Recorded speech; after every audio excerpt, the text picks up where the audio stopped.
ready this one?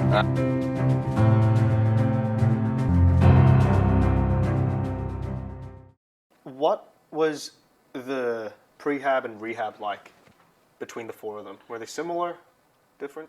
Yeah, that's a good one. So, like I explained a little bit on the first one, I did 1 month of prehab, try and not, regardless of how much muscle you put on before surgery, you're gonna lose some of it anyway. Mm-hmm. Yeah, that one I guess was different as well. I was in Canberra. They've got everything at the AIS, Alter G machines.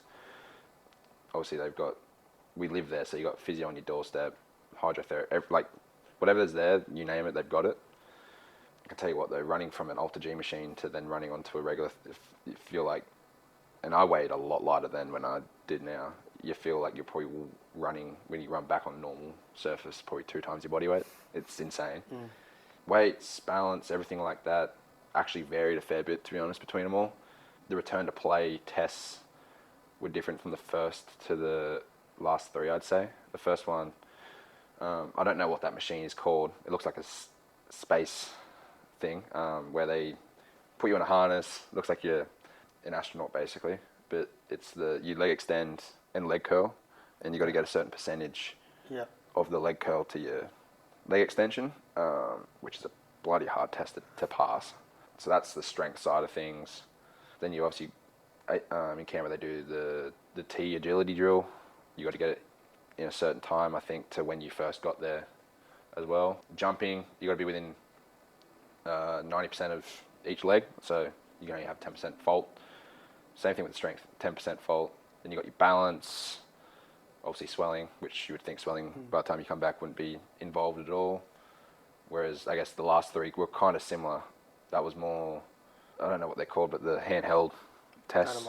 Yeah, so did a bunch of those for hamstrings at 30 degrees, 90 degrees, leg extensions with that, mid-thigh pulls, jumping on the platforms. Obviously strength still played a part. Agility jumping came into a lot more in the previous couple. And what I mean by that is zigzagging 3 times for a distance, so it's like a triple jump almost. But instead of jumping straight, you've also now got to avoid things, which is obviously sport related. Yeah, a bunch of things. And then on top of that, each ACL that you do, 6 months and then 9 months, and then when you're about to return to play, you got to do a ACL questionnaire, mental one. A lot of people seem to forget that there's a mental side to these injuries where, yeah, you might have passed, but are you mentally okay to come back and play? Like, am I thinking about it? Am I worried about doing it again? And I've been asked that multiple times on interviews and everything like that. And the funny thing is the answers always stay the same. Like, I can't think about it whilst I'm out there. Otherwise, I'm not going to be able to put my best foot forward. I can't be worried about putting myself in that situation. Like, the situation that I did my partial knee and my second ACL especially, I've been put in those positions multiple times these past 2 years. But because my foot placement's now better, I'm on the balls of my foot a lot more, I don't have that problem to be put in that. But I don't think about it anyway. I'm put in those positions, but I'm not worried about being put in those positions. I'm like, that's the position I need to be put in to be effective in the sport. But especially, I think it was the AIS mental test. You have to get 90% of the test above feeling great. So 1's feeling, I don't want to play the sport, to 5 is, I'm not thinking about it, feeling great, whatever it is. You have to get 90% of those to be able to return to play. 6 months, I'm already hitting that goal, partially because I didn't see myself ever not playing the sport. But mental side's a big thing. I think we talk so much about physical. Physios are all physical, with massage or testing or whatever it is. But mental's a big thing, and I mean, you can probably talk about it with your time with Sydney as well, but obviously you're around Dave and Alice a lot, and I think they do a great job of it, the mental side as well, which you might see more than what I'd see. You mentioned kind of what you need to be at the end of that mental journey.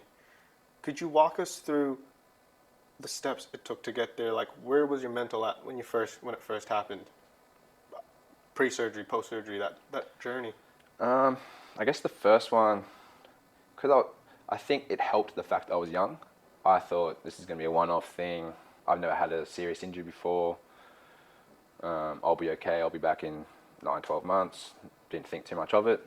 Probably showed a bit in my rehab how lackadaisical. I wouldn't say lackadaisical, but I probably didn't attack it how I did on the second, third, and the partial fourth. Kind of went through the motions sometimes. Whatever it was, I guess, didn't attack the rehab to my full potential on that first one. I think, but the mental side of it was I'm going to be okay. The mental side shifted, I guess, for me. Once I did the second one and the third one and the fourth, was I have to attack this at 100%. I have to be. It's okay to worry about the what ifs. It's okay to question yourself. It's okay for all these things started creeping in, which was actually, I think, something I needed. I've always been that kid that thought they were bulletproof, as, like I said, most 17-year-old, 18-year-old kids think they are. Yeah, I think, honestly, I needed that wake-up call. Obviously, you don't want to see anyone go through a serious injury, but the wake-up call that I had through that mentally changed me, I think, for the better. But, yeah, I mean, the first one didn't help the fact that I was away from home. I'm with 10 to 12 other kids my age, and you're basically looking after yourself. Yeah, I just don't think I probably handled it too well before the injury as well. I'm sitting there going, how good's this? I'm living away from home with 10 to 12 other boys my age. This is the life. Like, I'm chilling, relaxing. School wasn't a priority. Didn't care for school, anything like that. I mean, to be fair, I still didn't care for school. But yeah, once I realised I needed to kick up the arse, I think the mental side changed for the best going forward once the second one hit. One, I was home, but two, I knew what was ahead of me, which I think was a big thing for me mentally. Yeah. Did you ever see any sports psychologists throughout that process? No, I didn't actually. Looking back at it now, hindsight I know is a great thing, but I think I should have, obviously. I would recommend it to anyone that has done a long-term injury. Yeah, I think psychologists, everyone thinks they're there to help you. If you haven't never been, you think that they're there to help you in a different way than what they actually do help you, I think. To me, they helped. Like, I've been a couple of times whilst I've been healthy, and it just gets you to clear your mind, to reset your mind, everything like that. And I think now looking back on it, I wish I used a psychologist during, especially my first one being so young. Yeah, they help you in many different ways other than just the mental side as well, I think. Yeah, I mean, I can't really give you an example because it's been so long ago since I've seen one, but yeah, it's something I'd definitely recommend to anyone that's had ACL, I mean, even a 6-week injury of a broken wrist or something like that. Just a mental refresher. Yeah. If you could give 3 pieces of advice to someone who's just done their ACL or have a major injury, Yep. what would it be? Reach out to anyone and everyone, whether that's someone you know that's done an ACL in the past. Obviously, ask as many questions as you can to your physio, doctors, surgeons. I think, honestly, Dave's quite sick of all the questions I still give him to this day. But the more questions you ask, the more answers you're going to get about yourself and about the process. And I think a big thing for me is don't shut anyone out during your rehab process. Don't become a hobbit almost. Like, don't sit in your room not wanting to talk to anyone. Like, that's the worst thing I think you can do, is not get help, or not. If your friend wants to come pick you up for coffee, like obviously there's gonna be times you do say no, but get out and go, especially early on when you're just doing a bunch of rehab at home and things like that. Like, get out and go to a cafe. It's so mentally refreshing. It's so much better than sitting in your room. Like, okay, yeah, you might have a PlayStation or Netflix, but that gets boring real quick when you sit there for 24 hours a day doing nothing. So all you do is sit in bed for 24 hours for the first month almost, and it's the worst thing ever. I had I was lucky enough to have friends around me that wanted to always take me for a coffee, or a teammate that would ask, "Do you want to come to training?" And yeah, I probably didn't want to watch basketball, but I wanted to get out of the house and see all my friends and teammates. And yeah, that's definitely number one. Like, don't shut anyone out. It's so important. Okay. Thanks for sharing all that, Gus. I think a good segue into this next part of the interview is how can physios help with the mental side of things? Yeah, no, I think I touched on it before. They want to help you. So the more questions you have, or however many questions you have, they will answer every question. No question's too dumb. As much as I've had physios laugh at me in the past, there's no question too dumb, and it might not even be relating to your knee. It could be I'm using a knee for example here, but it could relate to, we've touched on the mental side of the injury, the mental side of what's going on around you. So you also got to take into equation what's going on around you, not just the injury. It's funny, we talked before about psychologists. They almost act like your psychologist, I think, for especially the first month or two, because especially being in the pro environment, you get physio every day, especially when you've done an ACL. You get the luxury of coming in and getting worked on every day. Yeah, they literally become your psychologist. And like I said, no question's too dumb. They might laugh at you, but they will still answer the question. And yeah, I think the more questions you have for them too, the better off you're going to feel about yourself. The more questions that you get answered, which they'll answer everything, the reason why you'll feel better about yourself is because now the mental side of the athlete or the person injured, I've had this too, but they might have a doubt in their head or something, but they also don't want to ask it. But that doubt will go away if you ask that question, or it might alert the physio to that doubt, and they'll still answer the question, but they might pay more attention to it in rehab if it's something to do with rehab. Like, one thing I think Dave does well is actually Dave Hillard, our King's physio, does really well is also sees how guys come in. I also know, for example, Iggy, who did his knee, I was guarding him, and that was confronting for me.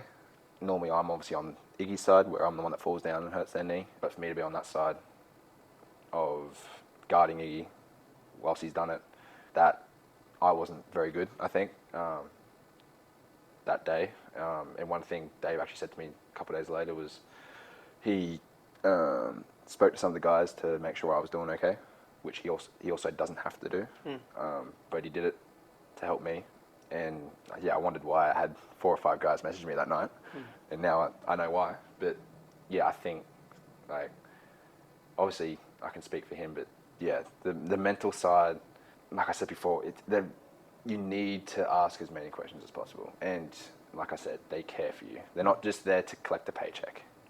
And whether that's, if you're an athlete or an everyday person, they are genuinely there to help you. The reason why they get into physiotherapy in the first place, or into the health profession, is they want to help people. I mean, you want to help people, right? Like, that's what you want to do. And like, I see you when you come into our training facilities, you also ask Dave, what can I do to help whilst he's treating someone, or whatever it is. Like, that's one thing I think physios do exceptionally well, is they always want to help, whether that's mental, whether that's physical, whether that's emotional, whether that's doing something for someone else. So yeah. Okay. So key takeaway there, physio students, check on their emotions, check on their mental. Yeah, it's underrated. I think it's very underrated, that side of things, for sure. Absolutely. Okay. Simon, on this podcast, has what I think is a pretty famous quote. When referring to physio in a sporting organization, loosely, can't remember the exact quote, but loosely what he said was, you are bottom of the food chain. You are at the bottom, you have little impact on the result. One thing that he said was, it was great winning the championship last year, but the physios had nothing to do with that. It was because the players rocked up on the day and they performed. And so he's saying, as a physio student, that we got to understand our place. Understand that sometimes the higher ups don't want to listen to what you have to say, but also don't be essentially butthurt about it either. Yeah. From a player's perspective, and I understand that you might have a pretty special opinion on this because you've been through so much, but if you could provide your insight on what you know generally how players would feel about physio and where that sits, that'd be awesome for us. I mean, we all know for me, after what I've spoken about today, that they're at the top for me, really. But I guess, like, most organizations, I definitely agree with what Simon says. But I think you talk to a lot of people in our organization, there's no real pecking order, I think. One thing I think we do great is, so Toby Banfield, our head of performance, has a meeting every morning with the coaching staff. But before the meeting, he'll go see Dave or Alice or whoever's the head physio for the day, and ask questions on who's training, who's full training, who can't do a vitamin, which for us is our 20-minute individual work before team training. Any limitations to someone in the gym, anything like that, he then goes to that meeting, reports all that. So you can argue with us, they do get a big say. Don't get me wrong, they will get overturned sometimes, overruled, but they get a massive say in our organisation, especially of what's going on. And I think the big thing for us is our coaching staff respect the hell out of them. I've been a part of junior teams, I've been a part of professional teams where they don't. So, like, we're very cautious of that in Sydney in terms of where the catapult system is something that we use, which is load management, helps guys come back from injury. Yeah, I mean, to be fair, like I said earlier, that pitch ready that I did with all the dots on, they didn't have to do that for me. The physios requested me to do it with Toby to the ownership group, and ownership group obliged. It's pretty expensive to do. They didn't have to do that. Physios, at the end of the day, got that done for me. But yeah, I mean, I don't want to ramble on too much, but for us, I think they get a fair chunk of say in our organisation, and playing group, medical staff, anyone that comes in, coaching staff, respect the hell out of our physios, that's for sure. I can see that, absolutely. I can see just how multi-dimensional and everyone's pulling the same way. So everyone's got a bit of a say. But in organizations or environments that aren't like that, where coaching staff, say, doesn't respect the decisions or reasoning the physio has, does that affect you as a player in how you perceive the physio as well? Probably for someone like me, no. I'll always see them as my ticket to being healthy. But I'm going to say for the average player that doesn't get injured or has a niggle, probably yes. So I'm probably not the best person to get asked that question because I'm obviously still going to be biased. But I can see why people would say the opposite to me in regards to that question. Yeah.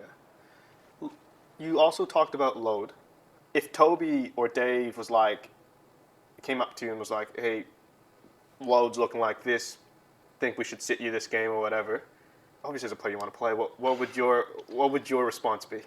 The thing we do well at Sydney as well, though, is it will never come in conflict with the game. It will be more of a training where we'll sit a drill, or say we're doing a 5-minute scrimmage of full court. You're coming back from injury, okay, you can play 2 minutes of this. So they still allow you to get in. They just make you sub in and out throughout the week during trainings, or for example, some guys might not do a vitamin on a certain day, so that way their load isn't super high for the day and it's lower. So obviously come a game, foul trouble, injuries, anything can happen in the game, so anyone can play anything in a game, but yeah, training's where especially at Sydney, that's where they really look after us. And they do a great job of it, really. They do a great job of that with the coaching staff. They all implement the training session going forward, and it works well for us. Yeah. Have you ever had a difficult conversation with a physio? Or what I mean by difficult, something you disagreed on? Yeah.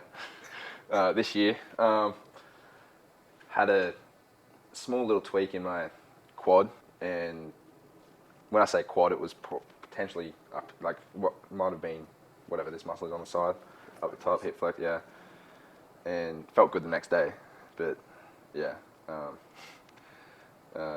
wasn't allowed to play 3 days later, and then 5 days later I wasn't allowed to play either. But to be fair, I'm one of those people that also understand. I'm not someone that's going to go let me play like, but like I'll disagree from time to time, but also like I respect their decision. Like they're the head honchos when it comes to knowing their stuff, and I'm just that guy that wants to get out on the court and play, especially after all the basketball games I've missed over the years. So they understand it. Why people why players get upset if they feel fine but can't do anything, but then I think a lot of the players also understand where they're coming from too. Like there's a pretty good relationship between the two.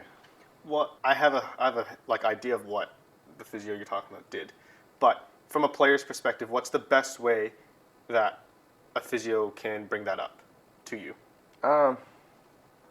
Explain it in detail why, which the person I'm talking about definitely did.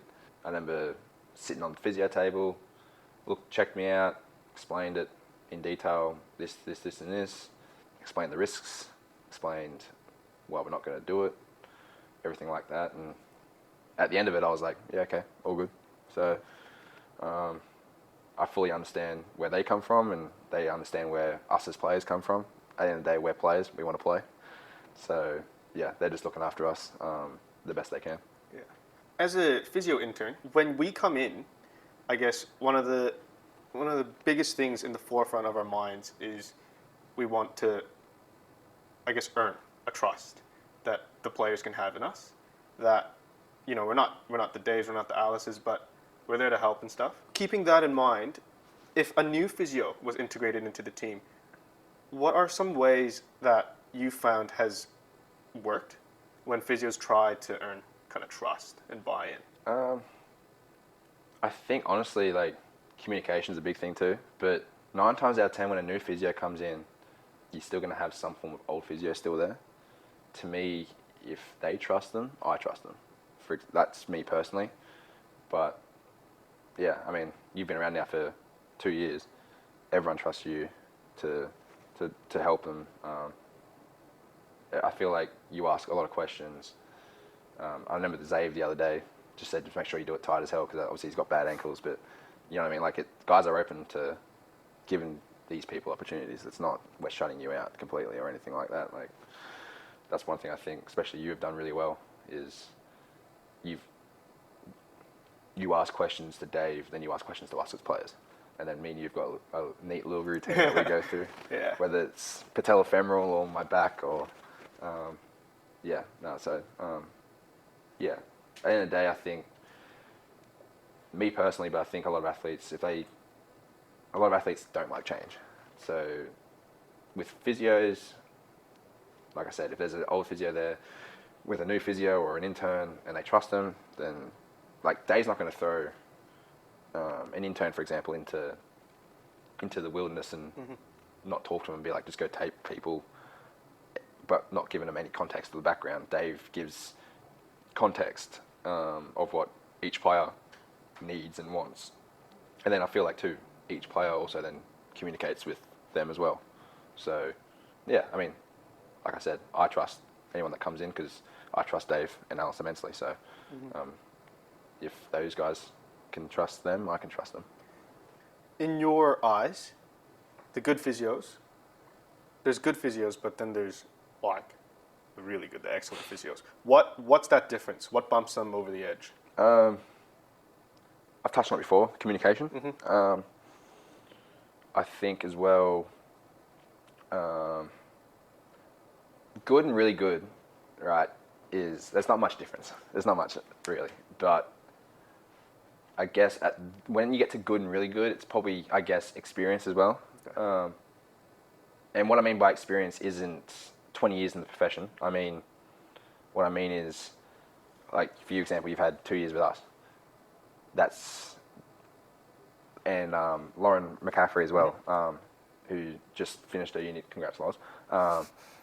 Is she's also been with us for 2 years. Is the growth you guys have, I guess, over the 2 years is different to what you would if you're just doing your placements. I think personally, like my partner does physio, and she's killing to try and do something like that, because placement is, I guess, a bit different to like a sports organization where it's different. So that's probably the main thing, I think. Yeah. Rehab can be boring and Very. lonely and repetitive, especially if you've done the injury before and it's a similar injury and everything, like, Yeah. it would be similar. How is it that physios can kind of make that experience better for you as a player? I guess, obviously with ACL as well, you can't do certain things. So like you can't obviously change direction until 6 months, but it also has to be controlled, and then you build into uncontrolled. You can't run till 3 months. So I guess trying to, it's very lonely being on the rehab court when the other court is training, right? I guess finding new ways to, new stimulus to add in that keeps it fun, because it gets bloody boring just doing the same thing over and over again. And yeah, you've got to with like injuries like an ACL, but like in this day and age, you can find things that are different. But from personal experience with Dave, is you can tell him to his face, give me something different, and he'll be like, sometimes he'll be like, nah, but with this grin on his face. Other times you're like, yeah, sure, let's do something different. Like, but that's the whole point of what I just spoke about before, is you've got to tick that box first. I'm not going to tick it for the sake of ticking it. You've got to earn it. So that's when his nose will come into place. But a lot of times, like, yeah, he'll say, yeah, let's try something different. Or I'll be like, oh, can I add a shot to the end of this? Or can I do something basketball related involved instead of just running? So yeah, like it is on the physios, but it's also on the players as well, I think, to speak up too. Like, don't be quiet, ask a question. Yeah. Okay. To wrap up this segment, I do have a question, and it's your advice for 2 different types of people. A, any new physio interns coming in next season, and B, if there's I doubt it, but if there's a new physio that comes in, what is your 2 pieces of advice to each of them? I think a big thing is for interns, I think ask as many questions as you can. Yeah, ask as many questions, try and be as hands-on as you can. One thing I think you and Loz have done really well in is you ask questions, and then, like I said, they've gained trust in you to then you take the boys and everything like that. Yeah, like that's definitely one of them. And then if a new physio comes in, I think a big thing is, I've spoken about it multiple times, but communicate to the players, communicate to Toby as in any high performance person. And yeah, I guess that's probably the main thing, really. Cool. All right, Gus, we're here at the end of the podcast now. So before we wrap this thing up, a question that I commonly ask my guests is if they have a guest that they can refer on to the next episode. Do you have anyone in the performance realm that you could get me in touch with? Yes, there's a guy I've touched on with Pitch Ready in the past, called Tim McGrath. So I'm pretty sure he's a physio, but he obviously is heavily involved in the high performance with all the angles of knees, joints, everything. And I think Toby's spoken about him potentially. I rate him quite highly, and yeah, so he's your guy. That's awesome. All right, thank you so much for your time, Gus. Thank you. Good luck in the finals. But yeah, I'll see you around anyways. I'll see you there, man.